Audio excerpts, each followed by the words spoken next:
حضرت اسامہ حضور سے بے تکلف تھے اور جو ضرورتیں تھیں حضور سے آ کے کہہ لیتے تھے، ظاہر ہے پوتوں کی جگہ پہ تھے، کوئی بھی کام ہوتا بلا تکلف حضور کی خدمت میں حاضر ہو جاتے۔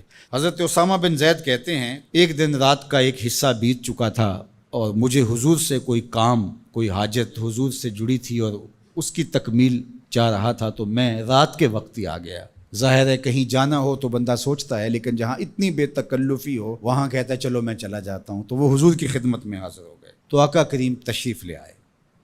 اللہ اکبر! حضور علیہ السلام نے ایسے ہی چادر لپیٹی تھی اور حضور کے اطراف میں ابھار تھے، لیکن مجھے نہیں پتا تھا کہ اندر کیا ہے، تو میں نے حضور سے حاجت کہی، حضور نے میری حاجت پوری کر دی۔ فلما فرغت من حاجتی، جب میں اپنی حاجت سے فارغ ہو گیا، جو میرا کام تھا وہ ہو گیا، تو پھر میں نے یہ سوال کر ہی لیا، قلت ما ھذا الذی انت مشتمل علیہ، میں نے کہا حضور یہ کیا ہے جس کے اوپر آپ نے چادر ڈال کر ڈھانپا ہوا ہے؟ فکشفہ، تو حضور نے کچھ بتانے کی بجائے چادر ہی کھول دی۔ جب چادر کھلی تو منظر صاف تھا۔ میں نے کیا دیکھا سنو، حضرت اسامہ بن زید بن حارثہ بیان کرتے ہیں، فائز الحسن والحسین علی ورقہ، ایک پہلو سے امام حسن چمٹے تھے اور ایک جانب امام حسین چمٹے ہوئے، دونوں نے حضور کے پہلوؤں سے جفی لگائی ہوئی تھی، حضور علیہ السلام کے کشہین سے، حضور کے پہلوؤں سے لپٹے ہوئے تھے۔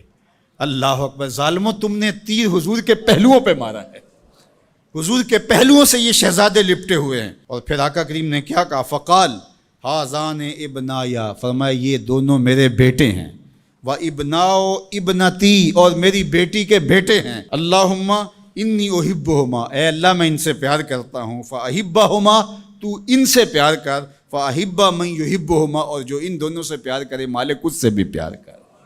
اللہ اکبر! حذیفہ بن یمان اپنی ماں کی مغفرت کا سوال لیے حضور کے پاس حاضر ہوئے تھے، اور آقا کریم نے ان کو یہ خبر بھی دی، حذیفہ سنو، یہ فرشتہ میرے سامنے حاضر ہے اور یہ میری فاطمہ اور میرے حسن حسین کے لیے جنتیوں کی سرداری کا مجدہ جاں فضا لے کر آئے ہیں، پیغام لے کر آئے ہیں، بشارت لے کر آئے ہیں۔ یہ خاندان عالی مرتبت خاندان، کبھی حضور ان کو چادر میں سمیٹ لیتے ہیں، کبھی مباہلے کی آیت کا مصداق یہ قرار پاتے ہیں اور فرماتے ہیں اللہم ہؤلاء اہل بیتی، یہ ہیں میرے اہل بیت، اور کبھی آقا کریم علیہ السلام کندھوں پہ سوار کرتے ہیں، کبھی حضور کی پشت پہ سواری ہوتی ہے، اور کبھی حضور بشارتیں دیتے ہیں کہ لوگوں کو بتا دو کہ یہ میرے فرزند، یہ عالی مرتبت شہزادے جنتی جوانوں کے سردار ہیں اور میری شہزادی جنتی خواتین کی سردار۔ یہ عالی مرتبت خاندان جن کی عظمتیں اتنی بلند ہیں اور جن کی رفعتوں کے پھریرے لہرا رہے ہیں، تو جتنا اونچا منصب ہوگا امتحان بھی تو اتنا اونچا ہوگا، جتنی بڑی شان ہوگی تو امتحان بھی اس کے مطابق ہوگا۔ پھر 10 محرم کو جو امتحان ان شہزادوں نے دیا اور ثابت کیا کہ ہم سرداران جو جنت ہیں وہ ایسے ہی نہیں بن گئے، کیسے کڑے امتحان سے گزر کر کے ہم اس مرتبہ رفیع کے اپنے آپ کو حقدار بتا رہے ہیں۔ کوئی یہ نہ کہے کہ پیغمبر نے اپنے نواسے جان کے ایسے ہی بشارت دے دی تھی اور یہ عظمت ان کو حاصل ہو گئی تھی، ورنہ ان کے اندر کیا رکھا تھا۔